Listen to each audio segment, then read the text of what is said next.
Hi, I'm Dr.Ray Schilling, a retired physician and former cancer researcher.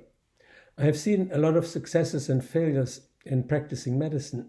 In this book, entitled Healing Gone Wrong, Healing Done Right, I describe how too many in my former profession are focusing on treating a patient's symptoms with various medicines instead of addressing the underlying causes.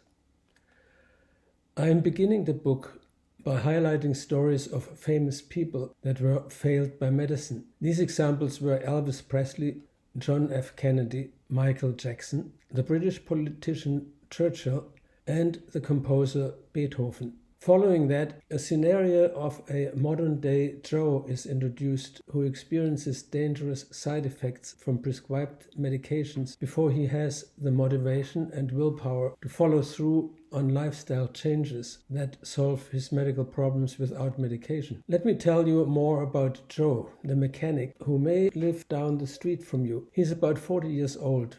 He simply does not feel well and has noticed a lack of energy lately. His wife sent him to the doctor for a complete physical. The doctor found that the patient's blood pressure was moderately elevated. He sent him for some blood work as well, and during the repeat visit, the blood pressure is still high. The blood tests revealed elevated cholesterol levels, so the doctor prescribed a water pill, a diuretic, for the high blood pressure, and atorvastatin lipitil to lower Joe's cholesterol. On the next visit, Joe's blood pressure has normalized. The patient feels more energetic. But now he has a cold. When the doctor listens to Joe's lungs, he's concerned as the lung sounds are abnormal. The doctor thinks that Joe is suffering from a bad bronchitis. As the patient is allergic to penicillin, the antibiotic erythromycin is prescribed instead. After only a few days, Joe develops extreme muscle pains and sees the doctor again. At that point, the doctor realizes that there was an interaction between erythromycin and lipitil. Both of the drugs are deactivated in the liver by the cytochrome P450 pathway, leading to higher than normal levels when both drugs are combined. This accounts for the problems of the patient. Erythromycin is discontinued because of the drug interaction, but also because the patient's lungs are now clear. Fortunately for Joe, all of the muscle pains dissolved without permanent damage. In the literature, though, a condition is described called rhabdomyolysis, where permanent muscle damage can lead to the acute release of myoglobin from dying muscle tissue that is released into the blood. This can clog up the kidneys, which in turn can cause acute renal failure. There are cases known where the patient ended up with permanent dialysis as a result of drug interaction due to toxicity through the cytochrome P450 pathway. Luckily, Joe did not get any of that, but let me continue with the story of Joe. When he reported his muscle aches to the physician, he also mentioned that lately he was experiencing erectile dysfunction. He wondered whether Cialis would not help that problem, because he has seen a TV commercial about this recently. The doctor explained to Joe that developing erectile dysfunction at the age of 40 would be unusual. He would be too young for that. Nevertheless, he did prescribe Cialis for Joe to keep him happy. About 1 month later, Joe reports to the doctor that Cialis worked just fine, but he had developed chest pains and migraine headaches. The doctor measured Joe's blood pressure and noticed that it was too high again. He asked whether the patient still took the water pill. Joe answered that he did. The doctor was worried that Joe may have developed a heart attack and called an ambulance to send Joe to the hospital. A cardiologist saw him right away. He felt that Cialis had given Joe the side effects of migraines, chest pains, and the elevated blood pressure. Cialis is actually contraindicated, meaning it should not be taken for patients with high blood pressure. The water pill was also discontinued as the cardiologist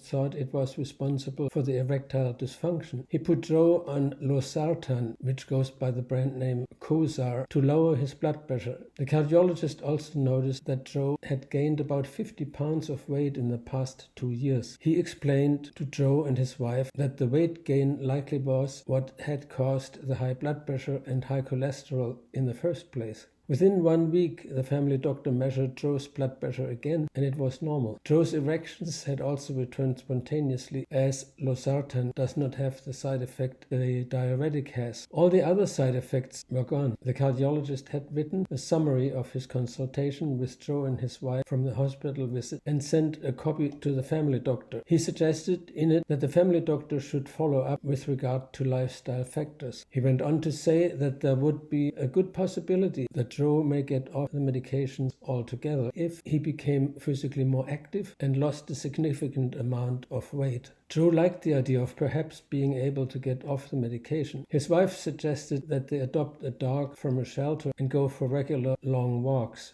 They did this, and they also watched their calorie intake by switching to less processed foods and more vegetables. Within the course of 2 years, Joe was able to shed 55 pounds. His body mass index and waist circumference had normalized, and he was able to reduce and eventually stop both losartan and atorvastatin. His blood pressure was back to normal, and the cholesterol values were normal as well. Part of the story sounds like a medical nightmare. The patient gets a medication, and at the heels of taking a prescription come a few nasty side effects. It sounds better when appropriate medication can limit side effects, but the real winner is a change of lifestyle that enables the patient to enjoy good health. This is a story with a happy ending, but we also know that not all stories come to a good end. This is an example what kind of problems can develop in the healthcare system with a patient who has high cholesterol levels and high blood pressure. The drug interaction between the antibiotic erythromycin and the cholesterol-lowering agent losartan almost damaged Joe's muscles and kidneys permanently. Joe's side effect to the diuretic, namely erectile dysfunction, and his experience with the treatment using Cialis is another example of how dangerous it can be to just treat a symptom. Joe could have developed a full-blown heart attack and a stroke as a side effect of Cialis because he was a high-risk patient for these complications. The cardiologist was very helpful in sorting out Joe's medications, leaving out the ones that caused him trouble. The cardiologist concentrated on the cause of the high cholesterol and high blood pressure. He pointed out that there were lifestyle issues. He recommended to rectify the faulty diet and lack of exercise which had caused metabolic syndrome. Joe was able to solve his medical problem without medication. It takes a lot of motivation and willpower to follow through on lifestyle changes, but Joe was able to do it with the help of his wife. I spent the bulk of the book citing studies that support various measures for staying healthy at the cellular level, which may help prevent heart disease, cancer, joint problems, and brain atrophy. I stated the following: balanced nutrition with organic food, vitamins and supplements, and exercise will all contribute to having optimal mitochondrial function. In the book, I'm also covering several alternative therapies, including intravenous chelation treatments to flush out toxins, and most particularly bioidentical hormone replacement therapy. I said in the book, if your doctor still recommends synthetic hormones, maybe remind him that human females are not horses. I dedicated an entire chapter to the importance of hormone balance for both men and women, using replacement of missing hormones with bioidentical hormones. A discussion about menopause and hormone replacement therapy would be incomplete without mentioning the Women's Health Initiative, which had to be stopped in 2002 due to Premarin and Provera causing heart attacks, strokes, breast cancer, uterine cancer, and osteoporosis. This is not exactly what women wanted to see as side effects from a hormone replacement therapy. But this happened because the hormone receptors in the hormone derivative Premarin, an estrogen-like substance, and Provera, a progesterone-like substance, did not fit like a key and lock. The study was intended to show how useful Premarin and Provera would be as hormone replacement therapy. The authors hoped to show that the treatment group would live longer, have less cancer of the breast and of the uterus, have less strokes and heart attacks, and would suffer less osteoporosis. In this study, the wrong ingredients were inadvertently used to do the study, but this should not discourage researchers to continue to look for the original goals of helping women to live longer, have less postmenopausal symptoms, less cancers of the uterus and breast, and no osteoporosis. The solution is simple. In Europe, many women have been treated for decades with bioidentical hormones and were shown to have no postmenopausal symptoms and also no premature cardiovascular disease or cancers. You can read a 2010 review by Eileen Conaway that mentions some of today's confusion, but also points out several large European studies that did not use Premarin or Provera. They showed no increased risk of heart disease, no increased risk of cancer, and no osteoporosis.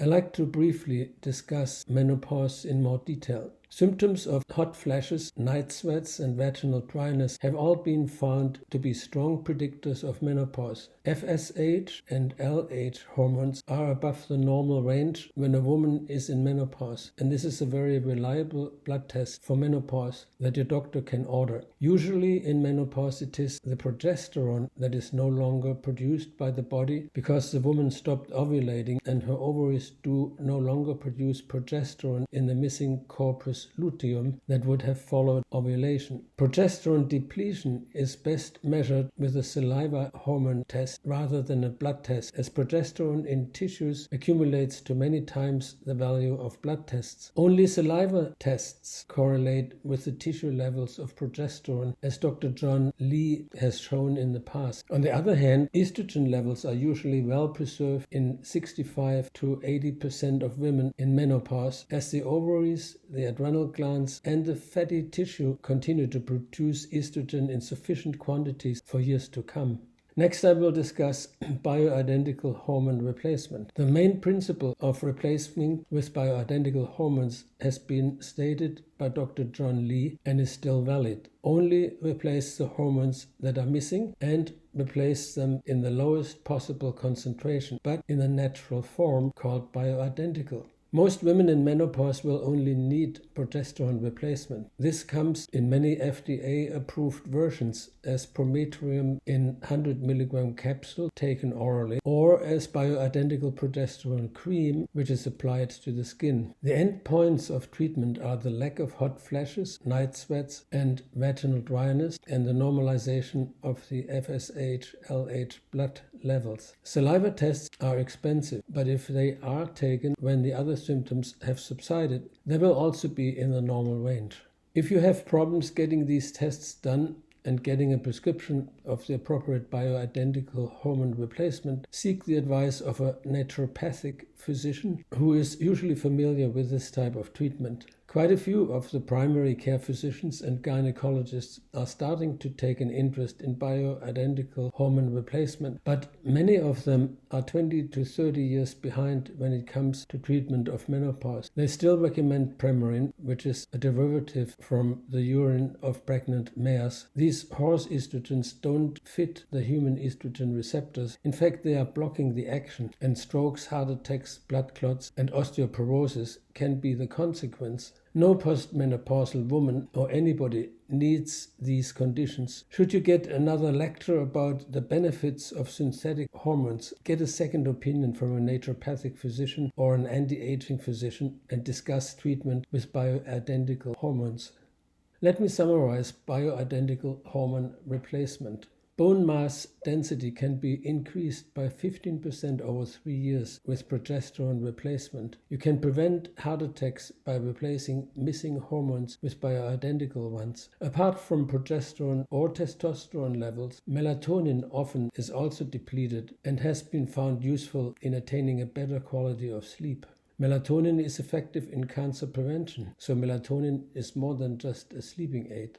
The key is to not be one-sided, but to check out all your key hormones. Replace what is low with bioidentical hormones using moderation. You will have fewer symptoms, you will live healthier, longer, and will likely not develop disabilities. Kirkus reviewed my book, Healing Gone Wrong, Healing Done Right, on March the 17th, 2016, and stated, although Schilling ventures into some controversial territory in his latest book, it's generally an engaging, helpful synthesis of ideas that draws on reputable research from the Mayo Clinic and other sources. Overall, it serves as an intensely detailed wake-up call to the importance of preventative health. However, he largely brings an accessible and even-tempered tone to his narrative, warning readers, for example, that preventative health measures can only aid in a delay of aging, not eternal living. A thought-provoking, impassioned plea to be proactive about one's health.